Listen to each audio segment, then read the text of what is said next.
There was a question as far as how big that land is. It is 27 acres and also includes most of State House, Nakuru. It was part of that title.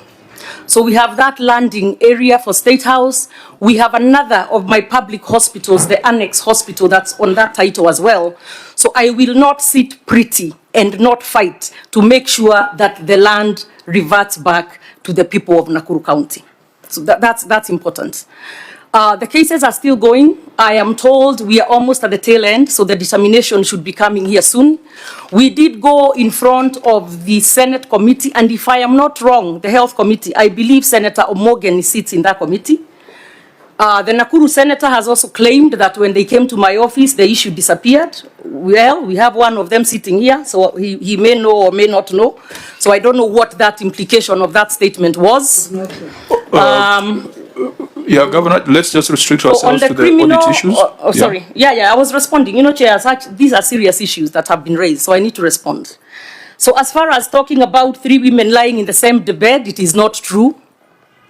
But sometimes we like to throw things out there, because especially health, some people feel that it's more emotive. So if we come up with imaginations, then maybe it's going to stick. So at the end of the day, I am just disappointed, and I will say it, that the senator of Nakuru is holding brief for criminals in a criminal case. Order, Governor. Governor, order. You cannot make those kind of allegations on a senator sitting in the Senate. You know the rules. You've been the Speaker of the House. Can you withdraw those comments, Governor, that the senator of Nakuru is holding brief for criminals? That cannot be accepted. But luckily she's here. She can say yes or no. Order. I am the chair. Order. My duty is to enforce order. Governor, you will withdraw those comments that the senator of Nakuru is holding brief for criminals. When she called you a liar, I told her to withdraw. Please follow suit and withdraw so that we can proceed. Okay, she's holding brief for the defendants. Is that better? Governor, please just withdraw. I didn't ask you to paraphrase. I asked you to withdraw so that we can proceed. This is a house of order. Okay. I will not accept any member here or even you, Governor, being accused of illegalities. I will defend and protect you. I will defend and protect my senators. Please go on record. If I can substantiate. Please go. You want to substantiate? By her own statements. She's holding brief for that instead of for the public land. So it is your view that you want us to spend this session on substantiation of your allegations? We can. It is not a useful application of the time of the Senate. It's not useful, but I was ready. Because you also said I'm saying that so we can close down the meeting. I can be here until 6, substantiating. Governor, but it's okay, I will withdraw. Fine. Now you can proceed. For criminals, I will withdraw. Now you can proceed. Okay. So, Chair, maybe some of it may say, some senator may say I'm agitated or that we are bringing sideshows. It is not sideshows. It is just I feel very strongly that as a governor of Nakuru County, it is my duty to make sure that public land is not fraudulently taken by people and then come back and say because it's a hospital, we must let them continue. So yes, we have our county attorney has been instructed. The rules of sub judice in the standing orders bar us from discussing matters that are substantively before the court. Yes. The issue of ownership, the issue of legality of leases is part of the criminal proceedings in court. Yes. Let us not discuss them. Let me guide you that come back to order number 7, order number 6 and number 7 in the order that you have attached.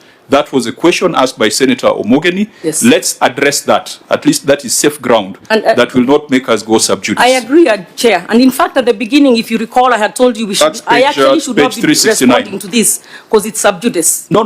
What is before us is not sub judice. The order of the court is not sub judice unless you confirm that order number 6, unless you tell us how order number 6 and 7 were implemented. That was a question that was raised by Senator Omogeni. But Chair, you can't also sit there and let some of these senators throw some allegations here regarding what I am not doing as far as health, and then when I respond, it's sub judice. Governor, I request you to address yourself to order number 6 and order number 7. Which is 6 and 7? Which one? And if it is to help to refresh that this particular order, mention of compliance was to be done on 7th of October 2024. Oh, okay, it's that one. Okay. And that the High Court was to determine the dispute within the next 60 days. Perhaps order number 6 is not yours. Just tell us how order number 7 was dealt with. So was there a mention of compliance? Yes, that's the one of the, with the attachments. So, Chair, that's the one we have responded and given you the attachments as I speak. And as a county, we have done what the court required us to do, which was form or participate in the formation of that joint committee. Our 2 members in the 5-member committee, who is the CEC for Health, she's still the CEC for Health, and the county secretary are still part of that membership. Now, as I stated, and I will just repeat it for the flow of this, that we have done our part, but the defendants feel that they cannot reopen the hospital jointly with the county, and they have been saying that they will go back to court for that.